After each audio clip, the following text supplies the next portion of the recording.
Ladies and gentlemen, may I please have your attention? Please have your tickets in hand before you board the plane. Thank you.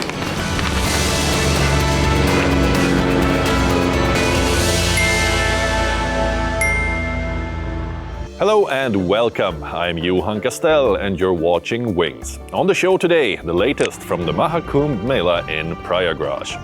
AI art and culture on display in Paris for the Artificial Intelligence Action Summit. And WION's visit to the Aero India 2025 in Bengaluru. Let's start. Let's go over to Prayagraj now, where the world's largest spiritual gathering is underway. The Kumbh Mela is now in its final leg. Let us share with you what we experienced, visiting the largest camp in the Mela area and interviewing Mahamandaleswars from the Akharas.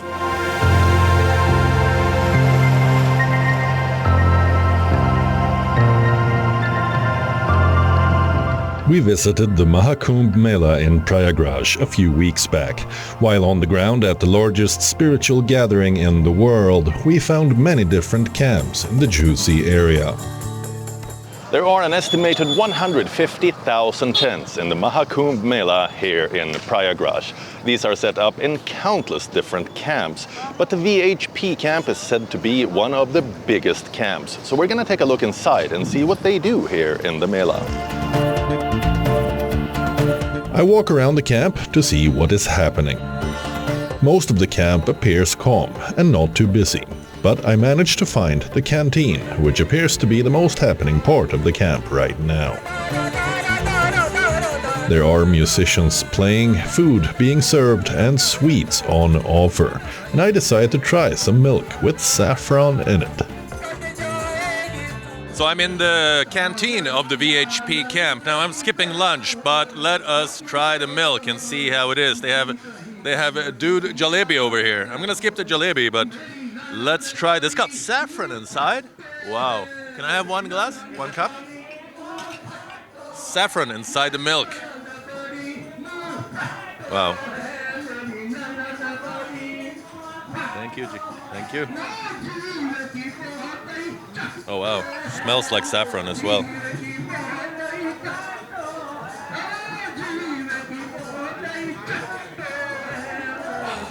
Oh wow. That's quite tasty. It's a little bit sweet, but not too much.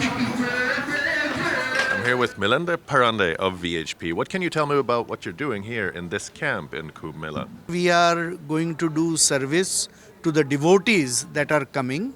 So we'll be feeding them, we'll be making arrangements for their stay. There will be gathering of the holy saints, and we will be talking about the challenges or the dangers or the requirements that are faced by the Hindu society here. Would you say that the Kumbh Mela festival is a place where, say, your social issues and spirituality and divinity and devotion all merge into one experience? Or? Oh, definitely, because see, we really don't separate those things.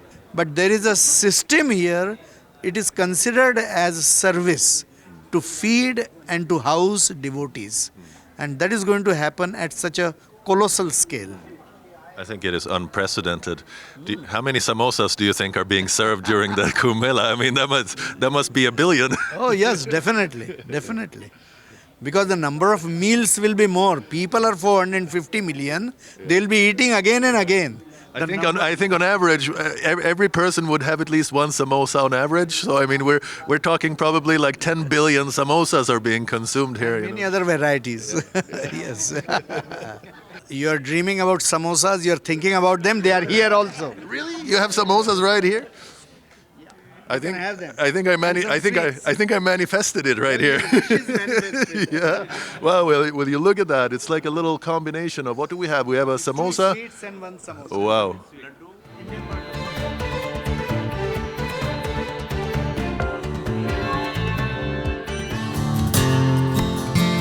We move on to the other parts of the Kumbh Mela, where the Akharas are located. The Akharas are the spiritual torchbearers of this mega event. There are 13 Akharas here, and I managed to meet a spiritual leader from the Mahanirvani Akhara. कुंभ मेले में अखाड़ों की अपनी एक परंपरा रही है और ये जितना आप भगत जगत को देख रहे हैं, कोई न कोई किसी न किसी महात्मा के साथ, महापुरुष के साथ, किसी महामंडलेश्वर के साथ ये सभी लोग जुड़े हुए हैं। अपनी भारतीय वैदिक संस्कृति परंपरा किस प्रकार से अक्षुण्ण रहे, इसका संरक्षण और संवर्धन कैसे हो और सनातन का निरंतर प्रचार प्रसार ये सभी महापुरुष करते हैं। After this, I go to another one and meet their international spokesman. ऐसा होता है कि जूना अखाड़ा है, ऐसा होता है 13 अखाड़ा है। तो ये 13 अखाड़ों में जैसे है कि हमारे 7 अखाड़े हैं सन्यासी जो शिव और शक्ति की उपासना करने वाले हैं। 3 जो वैष्णव अखाड़े हैं, वैष्णवों का खालसे भी है, तो वो भगवान विष्णु को भी मानते हैं, कृष्ण भगवान का भी उपासक है। अलग अलग जो है उनका संप्रदाय में होता है। जैसे उदासी है तो उदासी जो है अपने श्री चंद्र जी को मानते हैं। 2 अखाड़े उदासियों के हैं। एक निर्मला है जो सिख धर्म है, जो सरदार है उनके जो है गुरु नानक जी है, उनकी परंपराओं को चलाया हुआ निर्मला अखाड़ा है। तो 13 अखाड़ों अलग अलग होने के बाद में भी हम एक ग्रुप में है। Next up, I find the secretary for the Juna Akhada. पवित्र भावना से जिस गंगा में नहाते हैं संत, कुंभ मेला में नागा, उस नागा जहाँ नहाते हैं वो जल इतना पवित्र हो जाता है, जो वहाँ स्नान करता है उसके पाप नष्ट हो जाते हैं। नागा सन्यासी कठोर तपस्या त्याग करते हैं और जूना अखाड़ा नागा प्रधान अखाड़ा है और नागाओं का जीवन त्याग तपस्या और भजन में ज़्यादा रहता है। और जूना अखाड़े की स्थापना सन 742 में हुआ। The experience of visiting Akharas is not over before I meet a real Naga Baba, and I find one sitting by his sacred bonfire.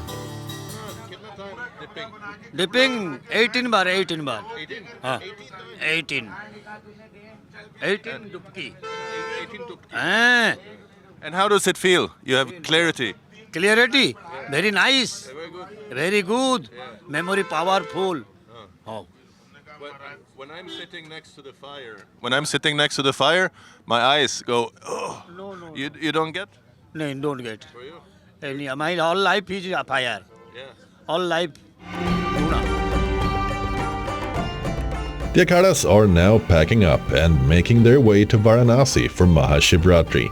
But their presence will likely still be felt on the banks of the sacred rivers in Prayagraj for many moons to come. If you have a chance to visit the Kumbh Mela before it ends, it might just still be worth the challenge. Ahead of the AI summit in Paris, France, art and cultural events on the artificial intelligence themes took place in the nation's capital. Take a look.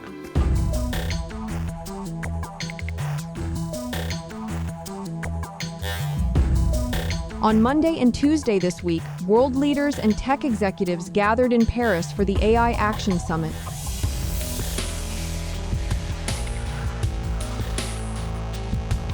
At the event, many AI solutions were on display. One notable example of this is the first audio guide you can chat with, a useful feature for museums. This cutting-edge AI-powered app is transforming museum experiences by allowing visitors to engage in conversations with famous artworks, including the iconic Mona Lisa. The app Ask Mona is one of many AI innovations showcased at a global summit in Paris's Grand Palais, where government officials, business leaders, startups, and scientists gather to explore AI's economic and social impact. Well, Ask Mona is an artificial intelligence solutions for museums, and the idea behind it is to make every visit to the museum more conversational, so you can talk directly to the work of art. Designed to make museum visits more interactive, Ask Mona enables users to ask questions and receive instant responses, such as why Mona Lisa lacks eyebrows. Why don't you have any eyebrow? The enigma of my absent eyebrows. In the gentle whispers of time, it is said that my visage was once adorned with both eyebrows and eyelashes. Inspired by the magical talking portraits in Harry Potter, the app brings historical figures like Victor Hugo, Napoleon, and Pharaoh Ramses to life through a simple QR code scan. So at Ask Mona, we created what we call smart magnets. So those magnets are sold in museum shops. And at the back of it, there is a QR code. When you're scanning the QR code, you can have a conversation. Here with Victor Hugo, here with Leonardo da Vinci, here with Napoleon, or even Ramses. You can have conversation with those great historical figures through AI. By personalizing the experience, the app not only enhances learning, but also helps museums better understand their audiences through AI-driven insights. Beyond museums, Ask Mona provides AI solutions for cultural institutions, tourism sites, educational organizations, and retail businesses, shaping the future of interactive storytelling.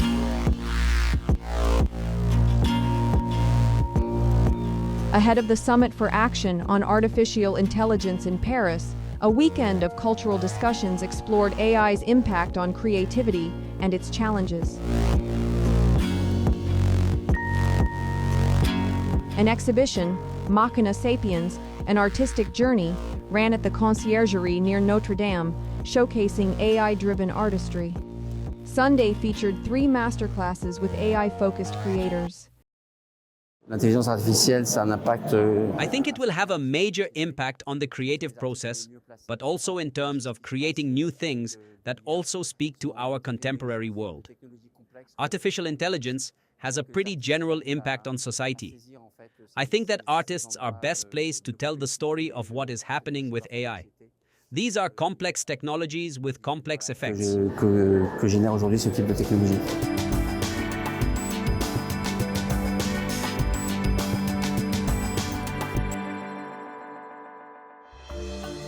The biennial Aero India Air Show exhibition was held this week in Bengaluru. Organized by the Ministry of Defense, Aero India is the country's premier aerospace defense exhibition, where global vendors and the Air Force thrill spectators with aerobatic flying displays. Let's see what went down.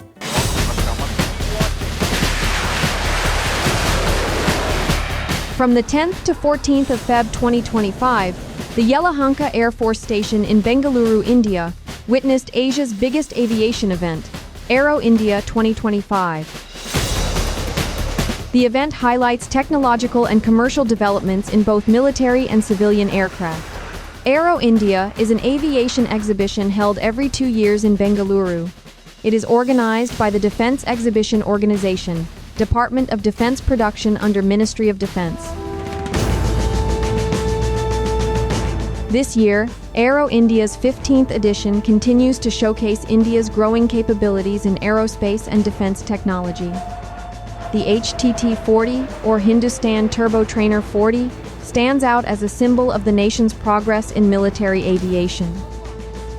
The HTT-40 is an Indian training aircraft designed and built by Hindustan Aeronautics Limited or HAL, based on the training requirements of the Indian Armed Forces. This edition of Aero India, we've seen several business deals being signed between Indian firms and foreign firms, and these include firms from the government sector and the private sector as well. So as far as the edition of Aero India is concerned, the 15th edition has been a grand success. Some of the highlights this time around have been the participation of the Russian Sukhoi Su-57, the 5th generation Russian stealth jet, and also the American counterpart of the Su-57, the F-35 from Lockheed Martin. This is in fact the only show in the world to feature both these sophisticated 5th generation stealth fighter jets. The Indian Tejas jet, the Indian Sukhoi, the Indian Air Force's Sukhoi 30, all of them will be taking to the skies and dazzling Bengaluru skies with their aerobatic maneuvers. India, the world's largest arms importer, has stressed the need to modernize its military and boost domestic defense production to counter rival China's growing military strength. At the opening of the country's biggest air show, India's defense minister highlighted India's commitment to boosting manufacturing and exports of defense equipment in the coming years. Today, our domestic defense manufacturing has reached a record level of over 1.25 trillion rupees, $14.24 billion for the first time. Our defense export has crossed the record level of 2.1 trillion rupees. In the coming times, we are committed to significantly boost these figures. In the last 10 years, we have considered defense sector as the top priority sector, An example of this is the increased budgetary allocation. If we consider the financial year 2025-26, a record 6.81 lakh crores rupees have been allocated, which is 9.53% greater than last year. The Yelahanka Air Force Station also witnessed a breathtaking face-off when two of the world's deadliest stealth fighter jets, America's F-35 Lightning II and Russia's Su-57 Phelan, took to the skies. This is the first time that both Russian and American fifth-generation stealth fighter aircraft were present at the event. The Indian side's interest in the Su-57 aircraft is huge. Everyone sees and appreciates it as the only fifth-generation aircraft that is actually regularly used in combat. In this combat work, it demonstrates its best qualities and technical characteristics. Everyone sees confirmation that the technology, characteristics and solutions implemented in the Su-57 aircraft will ensure its superiority in the next 40 to 50 years.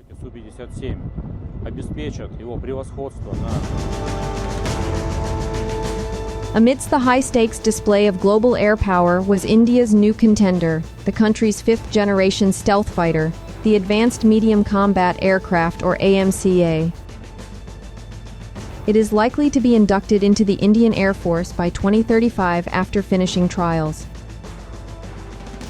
Aero India 2025 not only showcases India's technological prowess and innovations, but also provides a dynamic platform for international cooperation and strategic dialogue. With over 900 exhibitors and 90 participating countries, Aero India is setting the stage for game-changing defense deals. In the 1950s, the twist became a global dance phenomenon. 1950s disco culture has even been celebrated in Russia at a recent festival in a Moscow park. Take a look.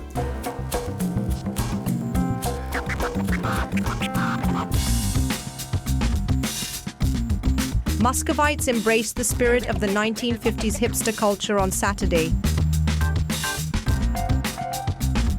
donning vintage outfits and dancing the afternoon away at a festival in a Moscow park. The event featured dance performances, fashion shows, and masterclasses on classic rock and roll moves like twist.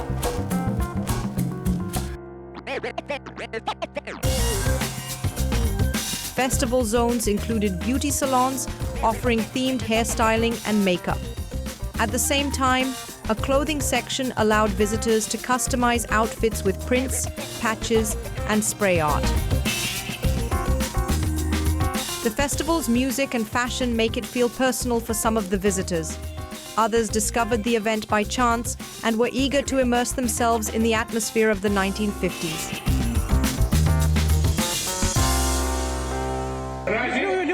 I love all carnivals. The Styliagi style is beautiful and colorful. I have a costume. Plus it is something for us, our songs and our music. You can sing and dance.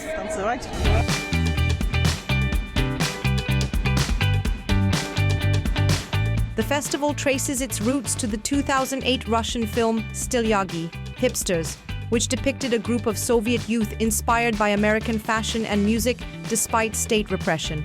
While the event celebrated US-inspired culture, it took place against the backdrop of ongoing tensions between Russia and the West over Moscow's military actions in Ukraine.